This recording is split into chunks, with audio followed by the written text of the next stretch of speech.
My name is Donovan, and there are 3 things you should know about me. The first being I am a bounty hunter. The second, I am a werewolf, and the third reason is that I am doing all of this, and I am what I am thanks to my religion. To address my religion, there is nothing I'm willing to say on the subject beyond the mention hunting for religious purposes and a prayer we speak before engaging in a hunt. Speaking about our religion is a taboo, and we werewolves are a secretive lot that does not wish for the details of our practices to become known to other entities. The blood of the goddess is our gift, and the Luna is her blessing. The reason I share these 2 details about our religion is that those other entities already know these details, so it is no concern of ours if I mention such trifling details, and oh yes, those other entities I speak of are listening to these stories, not just the ones What Lurks Beneath reads.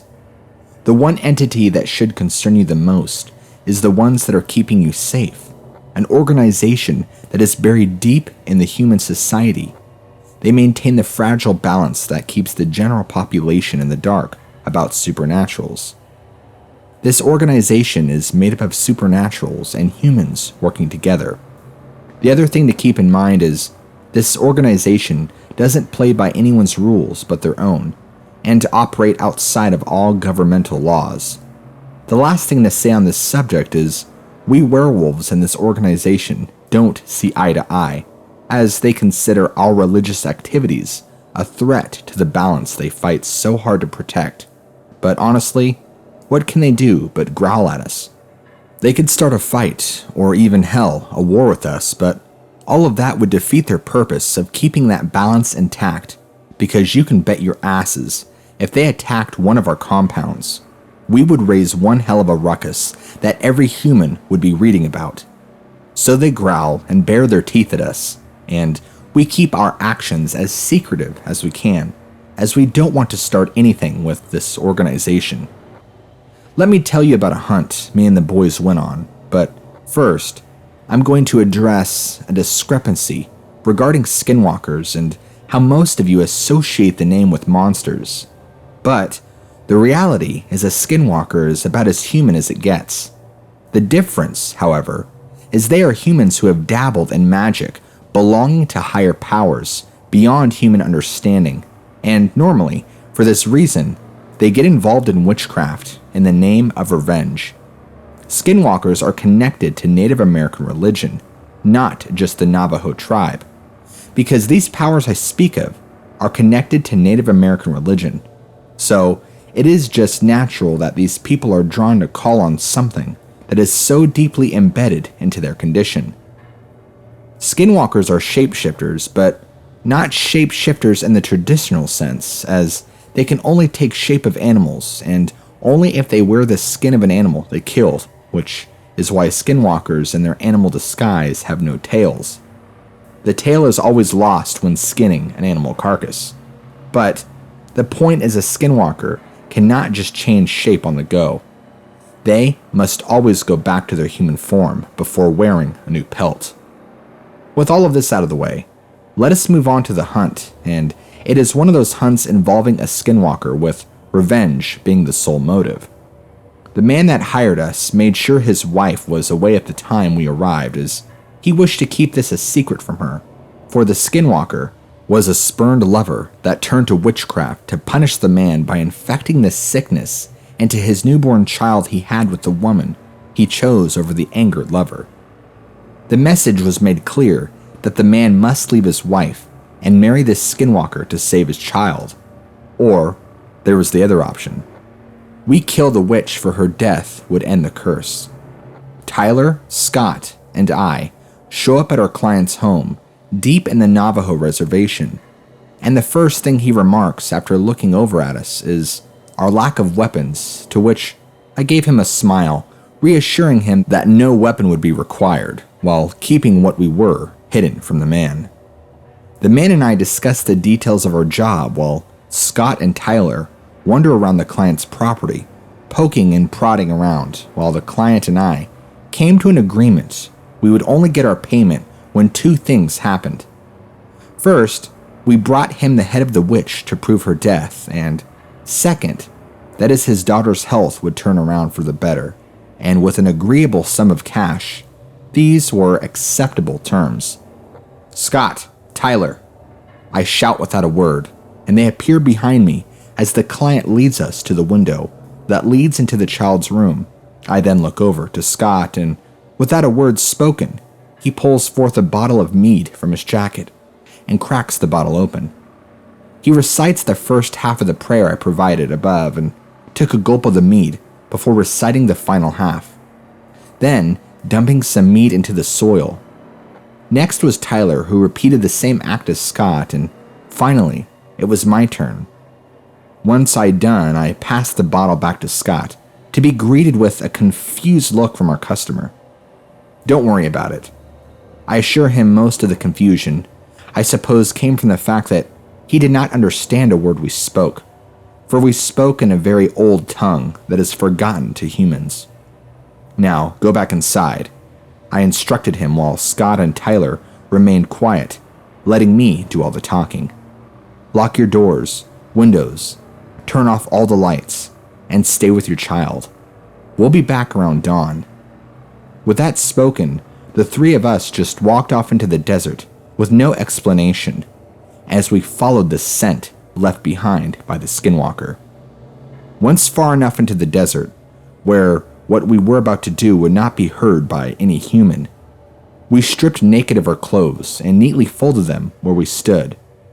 Then we all took one collective breath, letting it out slowly as the sound of breaking bones began to fill the air. Grunts, groans of pain escaped all three of us as our bodies changed.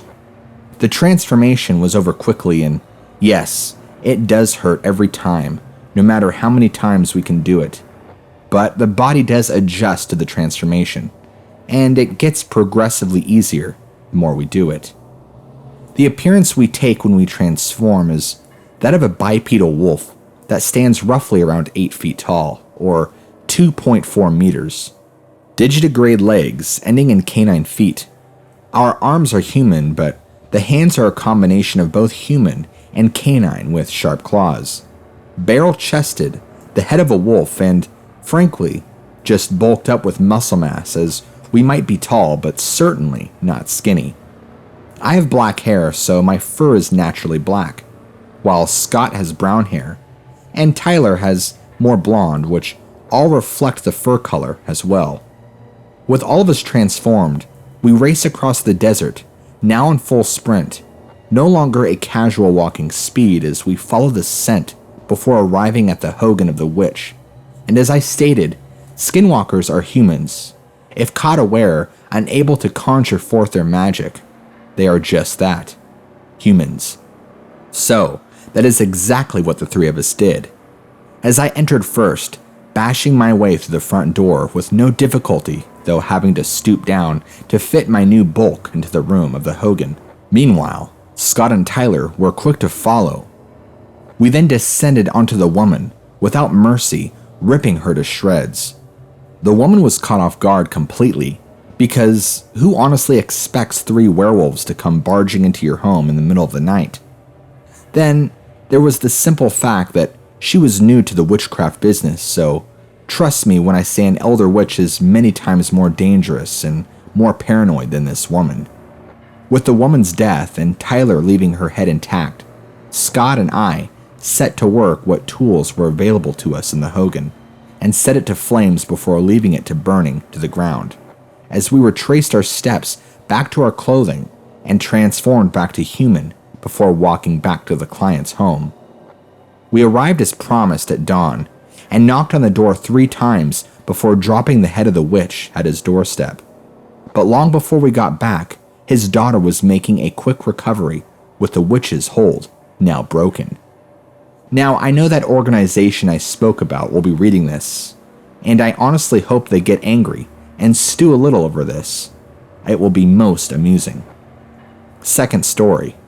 I'll be honest, I didn't think about writing a second story at first, but when I was passing the first story around my compound, all the other guys that live on the property are having one big laugh while taking bets on how many silly humans will believe a single word written here, while others pointing out things I should address that were left vague in the first story.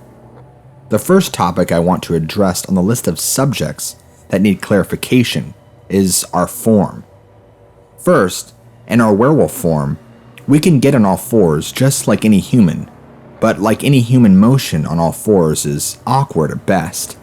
Second, the insides of our hands, there are pads just like the pads you find on canine feet, and you can find these pads on the palm and each tip of our fingers with one thumb. Third, we do have tails.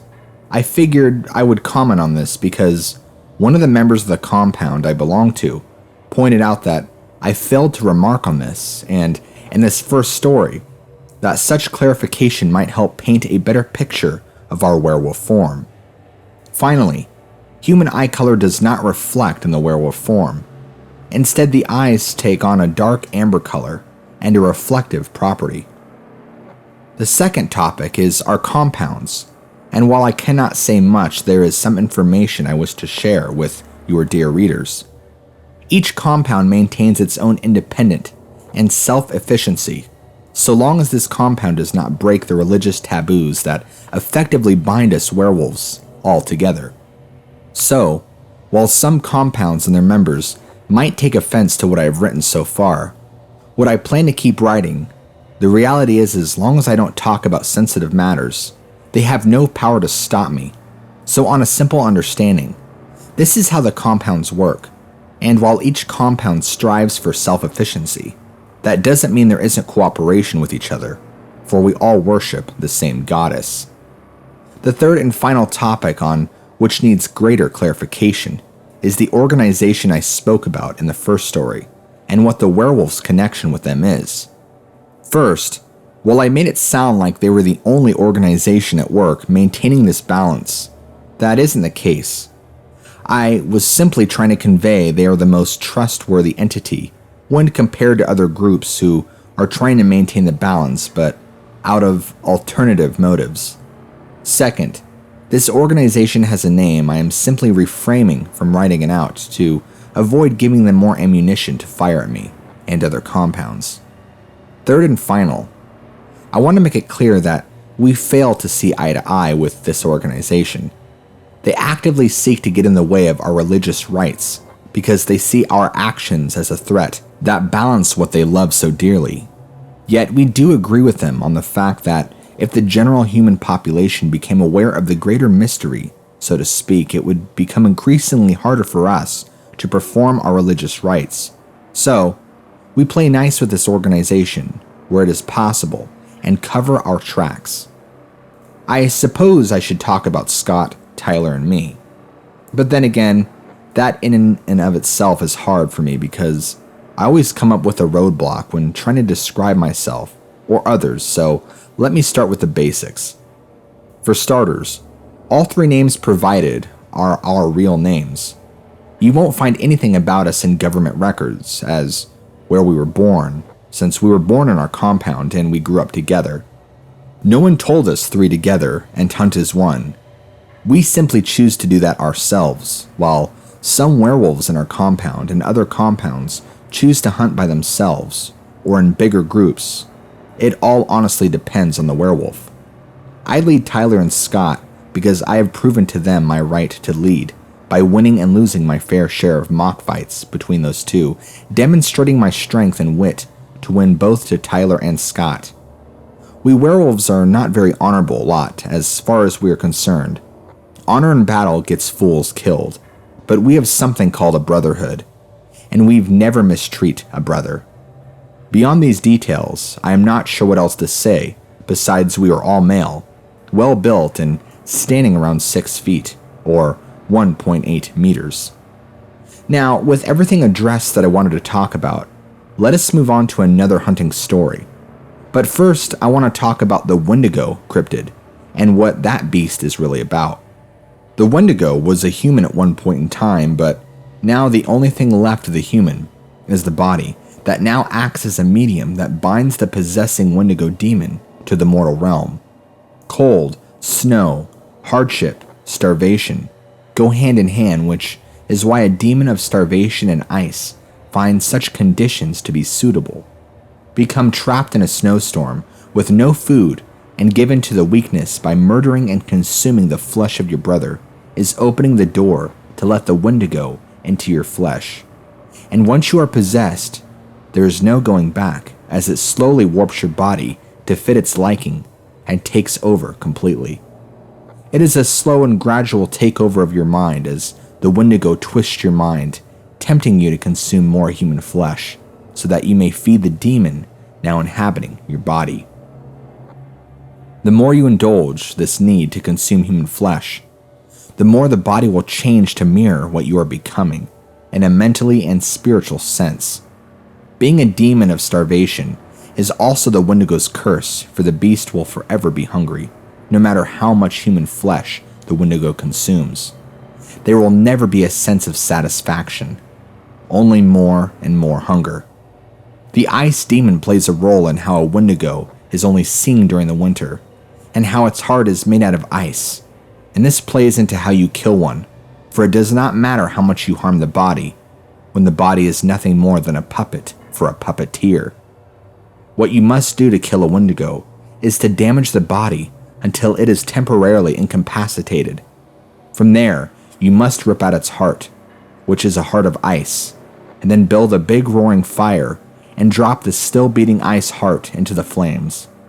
Never once stop feeding the flames. Keep them as hot as you can and maintain that, for that is the only way to end the beast. A wendigo looks like an emaciated corpse that stands about 8 feet, or 2.4 meters tall. The human head is replaced with the skull of a buck, pitless black eyes. The teeth of the bottom and top jaw of a deer skull are now replaced with sharp carnivore teeth. During winter storms, you will hear the wendigo mimicking human voices. No one you would know, as they can't read minds, but they will use this to lead you astray. And there are even some accounts of wendigos force-feeding humans the flesh of their loved ones, who were killed by the wendigo to force a possession to happen. This hunting story takes place on the Gargoyle Mountains, located in the Jasper National Park of Alberta, Canada. And this tale is a great example of how our goddess can test our resolve with trials during a hunt in her name. The job itself was a strange one, but not out of the ordinary. Just something we don't get very often, for we never met with our employer, which in itself is a red flag, and all we got was pictures of mutilated corpses, a location, a healthy sum of cash up front, and with a promise of more cash once the wendigo problem was taken care of. This introduced 3 problems with no answers. The first problem is hunting wendigos are a pain in the ass, because once you destroy their icy heart, the demonic presence that held the body together ceases to exist. The second problem was we were given no information on how to make contact to confirm the hunt was a success, and final problem, we didn't know whether this was a wendigo, or if it was, how many wendigos we potentially had to face. All we had to go on was the client's words along with some pictures. Our curiosity was piqued, and we felt this was a challenge from our goddess and a chance to gain some favor from our goddess. When we triumphed over her challenge, so the 3 of us quickly jumped onto this hunt before other members of our compound robbed us of this chance of glory in the name of our goddess. Admittedly, we had to bump a few heads of the members of our compound, because in all fairness, we were robbing them of their chance of glory in the goddess's name. So, we did have to fight a little for this job. It is through these events that Tyler, Scott, and I found ourselves deep in Gargoyle Mountain, trudging through waist-deep snow towards the location where those corpses were reportedly found, when I stopped and let out a low hiss. Tyler and Scott stopped in their tracks, cutting off their chatter with hesitation as we listened. The voices of many people start to float to our ears as I let out a sigh, and the 3 of us shared a look, as we all knew what this meant. Bad news. Human witnesses were the last thing any of us personally wanted to deal with, so we cocked our heads to the side to listen to their conversations and pieced their story together. 10 people. No, make that 11 people.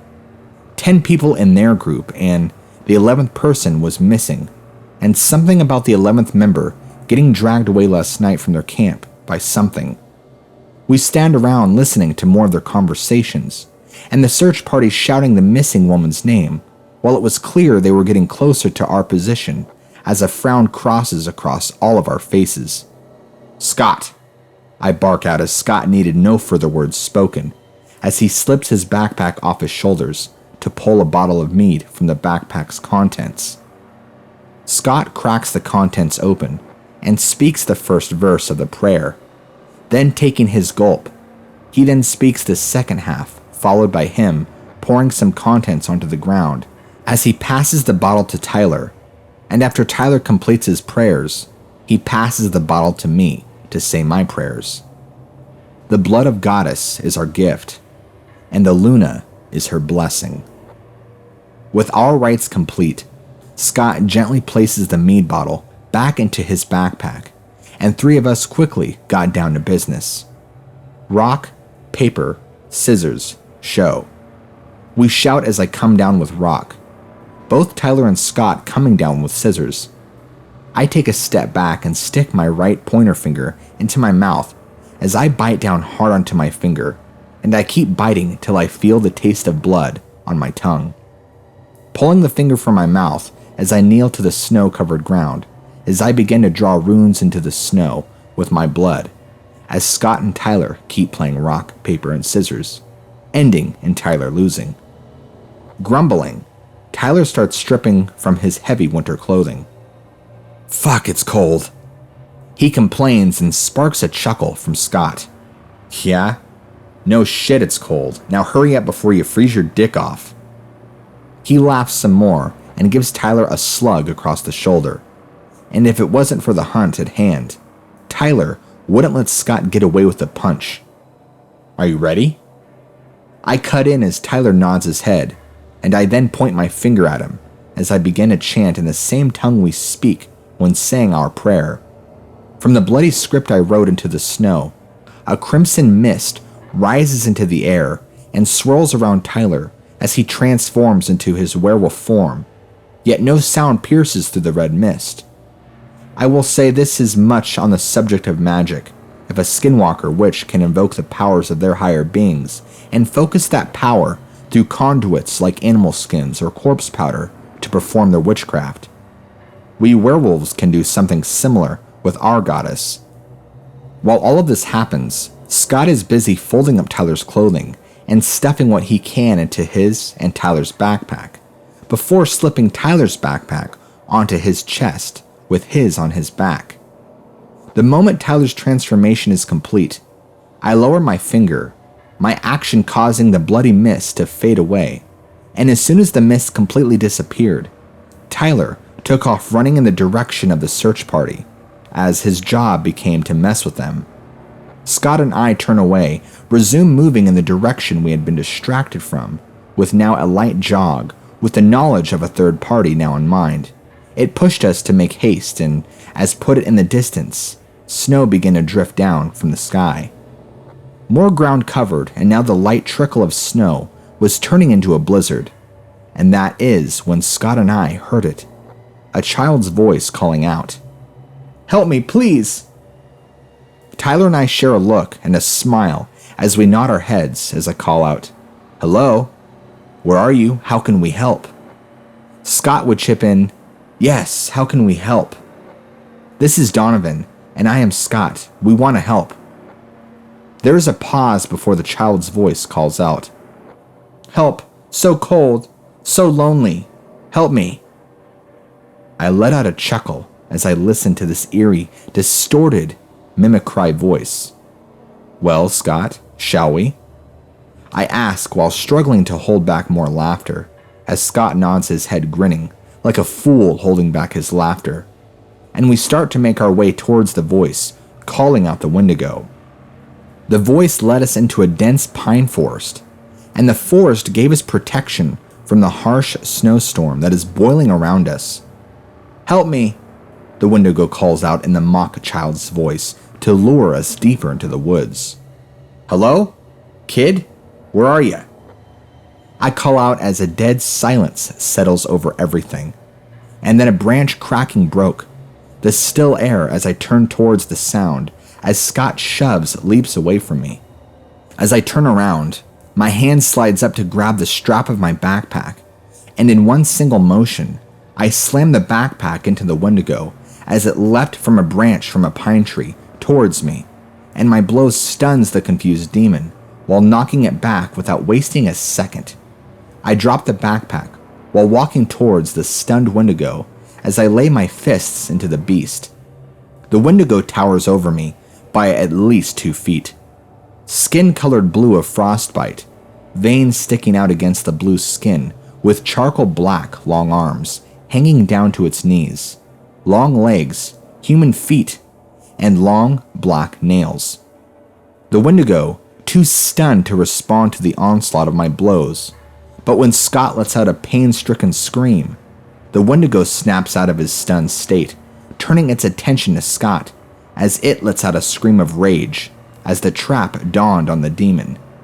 Scott, having stripped himself of his clothing, and began to transform with me between him and the demons as the beast surges towards me to get at Scott.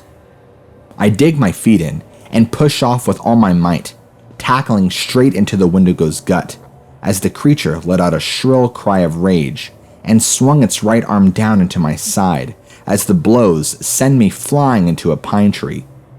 Lying on my side, I waste no time as I start to transform, as every changing body forces the clothing to explode off my ever-growing mass, as I had bought all the time I could for Scott to transform.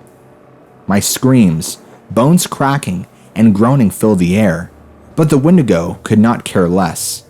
Its black eye sockets focused on Scott as the creature descends on him, as Scott's transformation just finished as the two enter into a struggle, as I helplessly watch, waiting for this transformation to end. Panting as I drag myself to my feet and rush across the short distance to grab the Wendigo by its antlers and pivot my body, ripping it from Scott as I send it flying into a tree. As Scott gets to his feet, we then start to circle the demon, moving in opposite directions, looking for the right moment to attack as the creature nervously tries to keep both of us in its line of sight. Scott rushes in as Scott aims to lock hands with the Wendigo in an attempt to pin it down, while I hold back, waiting for my opening. Scott and the Wendigo go back and forth until Scott finally manages to lock his hands with the Wendigo's hands, as Scott struggles to pin the demon down. Seeing my chance, lunging. Something has been bothering me while I've been writing these stories for you, and I feel that this needs to be addressed. Yet it is a highly sensitive matter regarding our religion, so it is a difficult matter to tackle, so bear with me please. We call ourselves werewolves because were translates to man in Latin, so you end up with something like man-wolf, and this is a big deal because we retain our humanity, along with the power to change between forms as we please. Then, there's the other side of the coin, and I just do not possess the right words on how to put this without giving away sensitive information about our religion that would get me in trouble. So I want you to think of the other side of the coin as our brothers. I am of course talking about the lycans, or as you humans have taken to calling them, Dogman.